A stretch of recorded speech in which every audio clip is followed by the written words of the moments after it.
और जिस दिन जनता को सच्चाई का पता लग गया ना, उस दिन आपको छुपने के लिए जगह नहीं मिलेगी। इससे पहले बात करते हैं मुद्दे की। नमस्कार दोस्तों, सच बनाम झूठ प्रोग्राम में आपका स्वागत है। बाबा जी बताते हैं कि देवी शक्ति ने सृष्टि की रचना की, लेकिन दोस्तों वास्तविकता ये है, सृष्टि की रचना करने वाला परम अक्षर ब्रह्म, जिसका वास्तविक नाम कबीर है। दोस्तों ये बात हम नहीं कह रहे, इसका प्रमाण हमारे सदग्रंथों में लिपिबद्ध है। और जिन जिन संतों व महापुरुषों को कबीर परमेश्वर मिले, उन्होंने भी अपनी वाणियों में ठोक करके गवाही दी है कि कबीर परमेश्वर ही सर्व सृष्टि रचनहार है। कबीर पूर्ण परमात्मा है। यह प्रमाणित हम आगे आपको वीडियो में पवित्र वेदों से करके दिखाएंगे।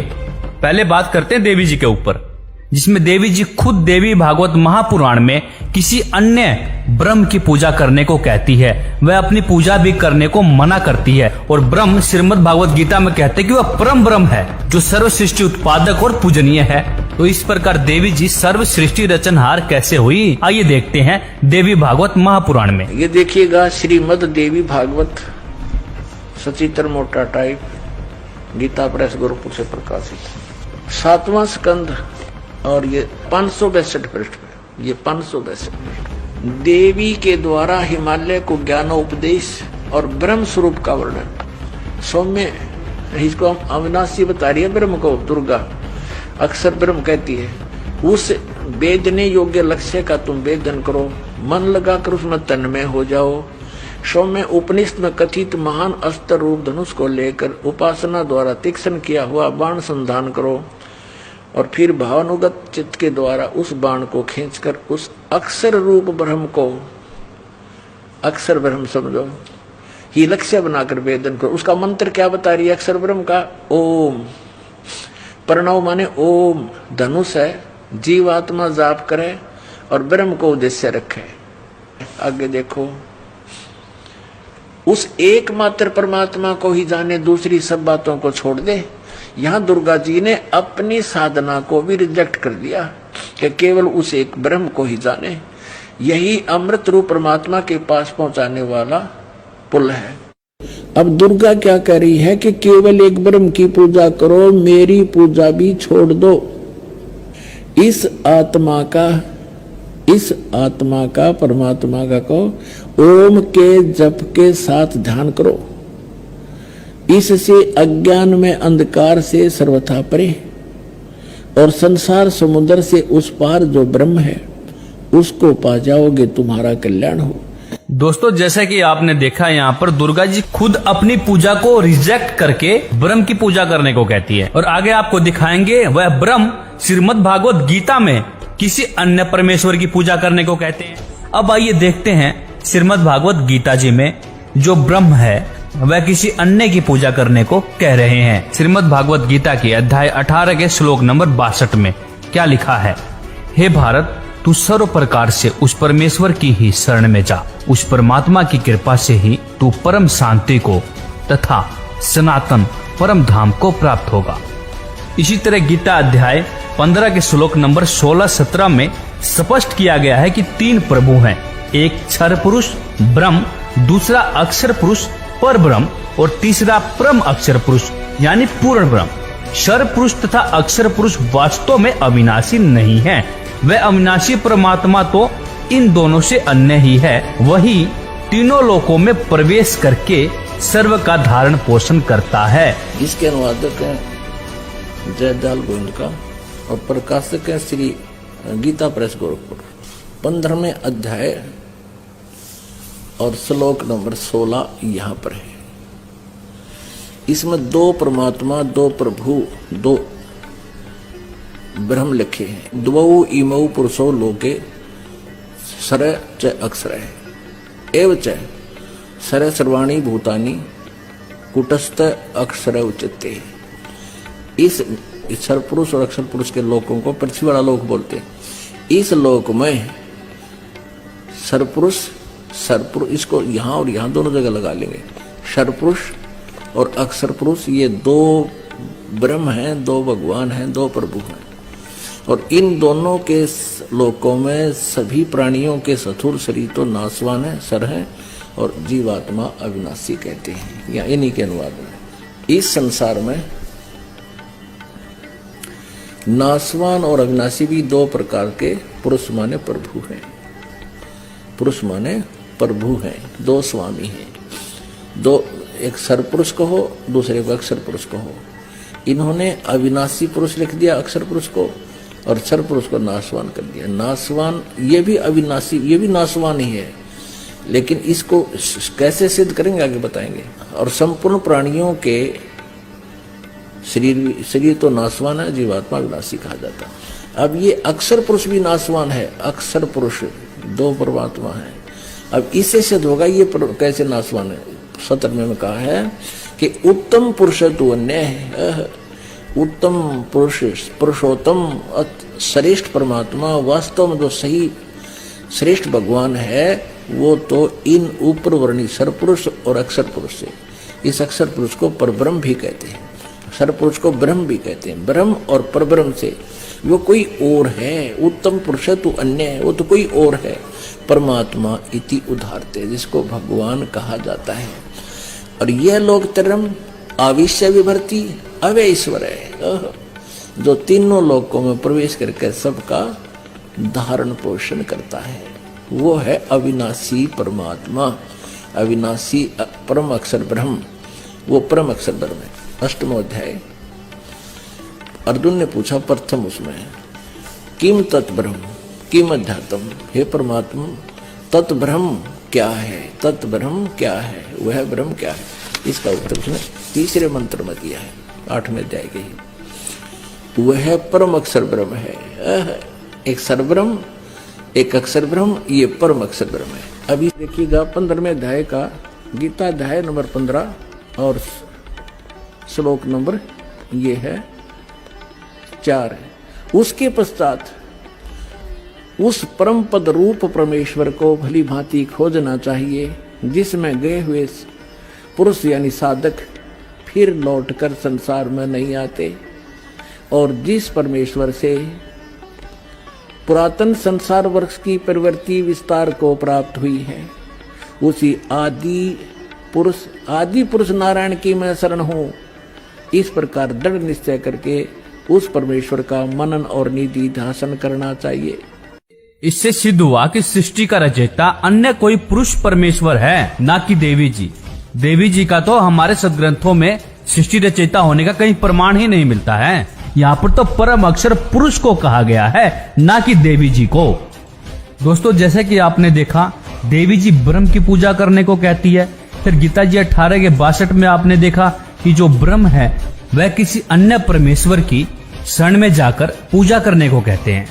तो आइए वेदों से प्रमाणित करते हैं कि वह परमेश्वर कौन है जिसने सृष्टि की रचना करी, जो पूजा के योग्य है, और उस परमेश्वर का क्या नाम है और वह कहाँ रहता है, और किस प्रकार से इस धरा पर आकर के अच्छी आत्माओं या दृढ़ भक्तों को मिलता है। तो आइए सबसे पहले आपको कबीर साहब का सृष्टि रचयिता होने का प्रमाण अथर्ववेद कांड नंबर 4 अनुवाक नंबर 1 के मंत्र नंबर 7 में दिखाते हैं। जो अचल अर्थात अविनाशी जगत पिता, भक्तों का वास्तविक साथी अर्थात आत्मा का आधार, सबसे बड़ा स्वामी ज्ञान दाता जगत गुरु तथा विनम्र पुजारी अर्थात विधिवत साधक को सुरक्षा के साथ जो सतलोक जा चुके हैं, उनको सतलोक ले जाने वाला, सर्व ब्रह्मांडों को रचने वाला, काल की तरह धोखा ना देने वाला अर्थात सभी गुणों वाला, ज्यों का त्यों अर्थात कबीर देव है। भावार्थ, जिस परमेश्वर के विषय में कहा जाता है कि तमेव माता च पिता तमेव बंधु च सखा तमेव विद्या च द्रविणम तमेव सर्वम मम देव देव, वह जो अविनाशी सर्व का माता पिता तथा भाई व सखा व जगत गुरु रूप में सर्व को सत्य भक्ति प्रदान करके सतलोक ले जाने वाला, काल की तरह धोखा न देने वाला, सर्व ब्रह्मांडों की रचना करने वाला कबीर देव कबीर परमेश्वर है। अब आपको यजुर्वेद अध्याय 29 का मंत्र नंबर 25 दिखाते हैं। आज अर्थात वर्तमान में शरीर रूप महल में दुराचार पूर्वक झूठे पूजा में लीन मननशील व्यक्तियों को लगाई हुई आग अर्थात शास्त्र विधि रहित वर्तमान पूजा जो हानिकारक होती है, अग्नि जलाकर भस्म कर देती है। ऐसे साधक का जीवन शास्त्र विरुद्ध साधना नष्ट कर देती है। उसके स्थान पर देवताओं के देवता पूर्ण परमात्मा सत्य पुरुष की वास्तविक पूजा है। दयालु जीव का वास्तविक साथी एवं पूर्ण परमात्मा के स्वस्थ ज्ञान अर्थात यथार्थ भक्ति को संदेश वाहक रूप में लेकर आने वाला तथा बोध कराने वाला आप कबीर देव अर्थात कबीर परमात्मा ही हैं। भावार्थ, जिस समय भक्त समाज को शास्त्र विधि त्याग कर मनमाना आचरण पूजा कराया जा रहा होता है, उस समय कबीर देव कबीर परमेश्वर तत्व ज्ञान को प्रकट करते हैं। अब देखते हैं ऋग्वेद मंडल नंबर 9 सूक्त नंबर 96 का मंत्र नंबर 17। पूर्ण परमात्मा विलक्षण मनुष्य के बच्चे के रूप में जानबूझकर प्रकट होता है तथा अपने तत्व ज्ञान को उस समय निर्मलता के साथ उच्चारण करता है। प्रभु प्राप्ति की लगी विरह अग्नि वाले भक्त समूह के लिए कविताओं द्वारा कवितत्व से अत्यधिक वाणी में निर्मलता के साथ कबीर वाणी अर्थात कबीर जी की वाणी द्वारा ऊंचे स्वर से संबोधन कर कर बोलता है। वह अमर पुरुष अर्थात सत्य पुरुष ही अर्थात ऋषि रूप में स्वयं कबीर देव ही होता है, परंतु उस परमात्मा को ना पहचान कर लोग उसे कवि कहने लग जाते हैं, परंतु वह पूर्ण परमात्मा ही होता है क्योंकि उसका वास्तविक नाम कबीर देव है। ऋग्वेद मंडल 9 सूक्त 96 मंत्र 18 में भी इस बात के प्रमाण मिलते हैं कि वेद बोलने वाला ब्रह्म कह रहा है, जो पूर्ण परमात्मा विलक्षण बच्चे के रूप में आकर प्रसिद्ध कवियों की उपाधि प्राप्त करके अर्थात एक संत या ऋषि की भूमिका करता है, उस संत के रूप में प्रकट हुए प्रभु द्वारा रची हजारों वाणी संत स्वभाव वाले व्यक्ति अर्थात भक्तों के लिए स्वर्ग तुल्य आनंददायक होती है। वह अमर पुरुष अर्थात सत्य पुरुष तीसरे मुक्ति धाम अर्थात सत्य लोक की सुदृढ़ पृथ्वी को स्थापित करने के पश्चात मानव सदृश संत रूप में होता हुआ गुम्बद अर्थात गुम्बज के ऊंचे टीले रूपी सिंहासन पर विराजमान उज्जवल स्थूल आकार में अर्थात मानव सदृश तेजो में शरीर में विराजमान है।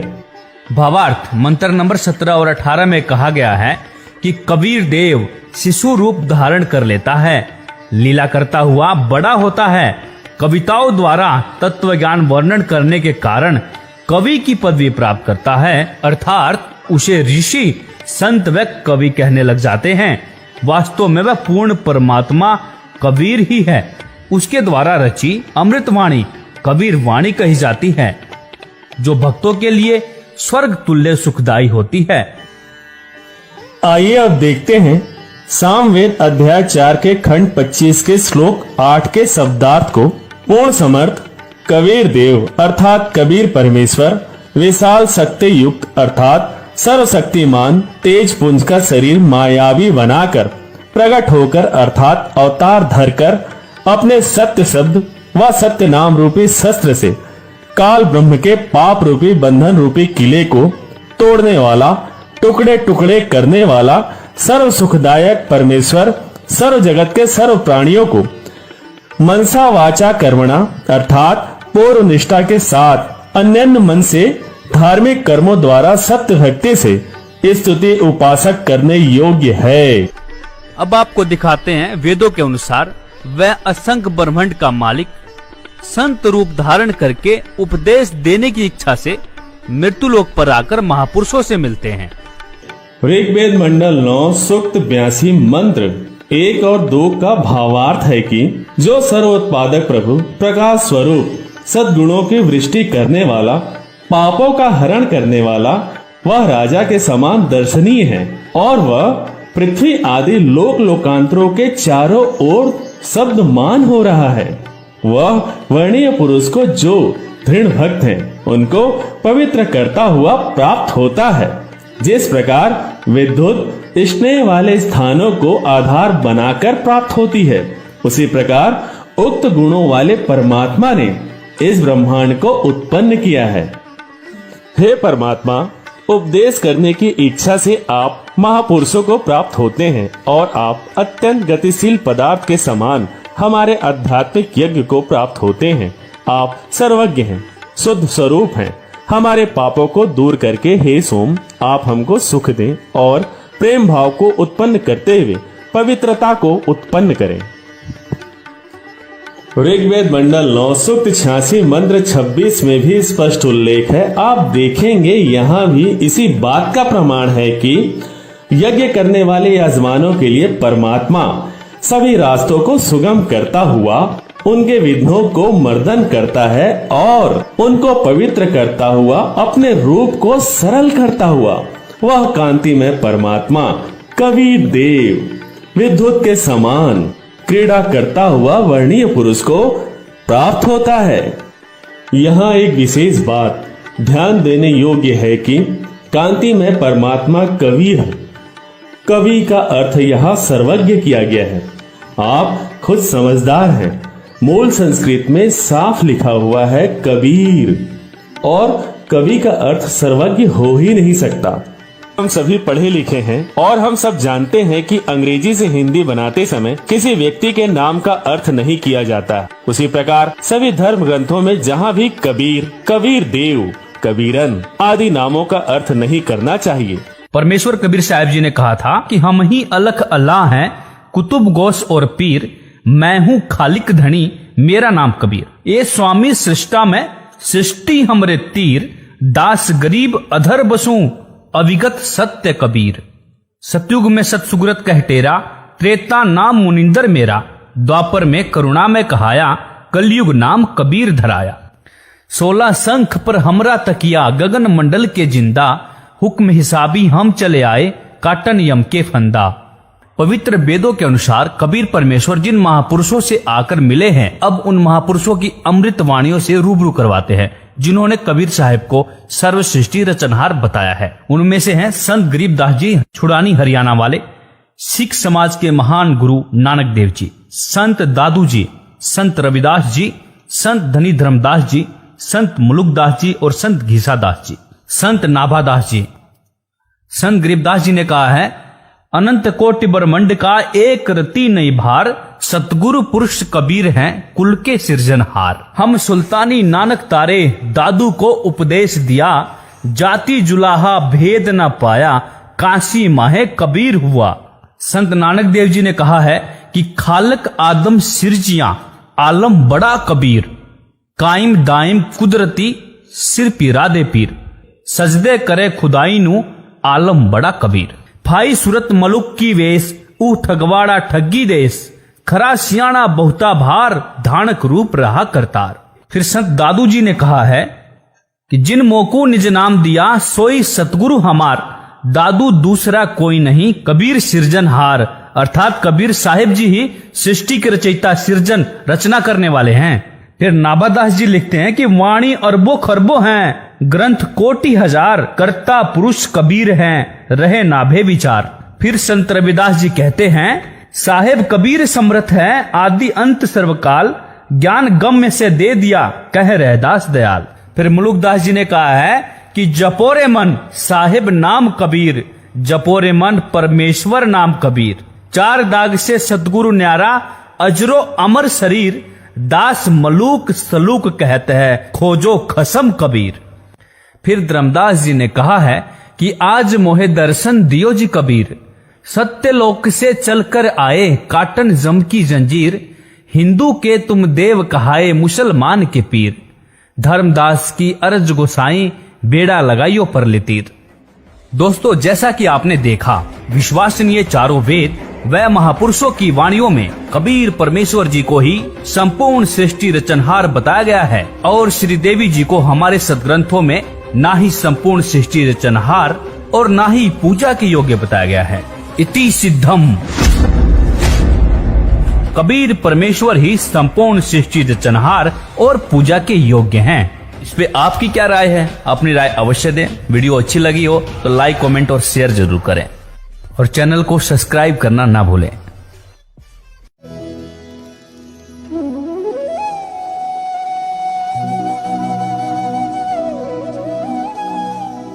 अगर आप ये वीडियो YouTube पर देख रहे हैं तो हमारे चैनल को सब्सक्राइब करें और बेल आइकन को दबाना ना भूलें। अगर आप Facebook पर ये वीडियो देख रहे हैं तो हमारे पेज को लाइक करें।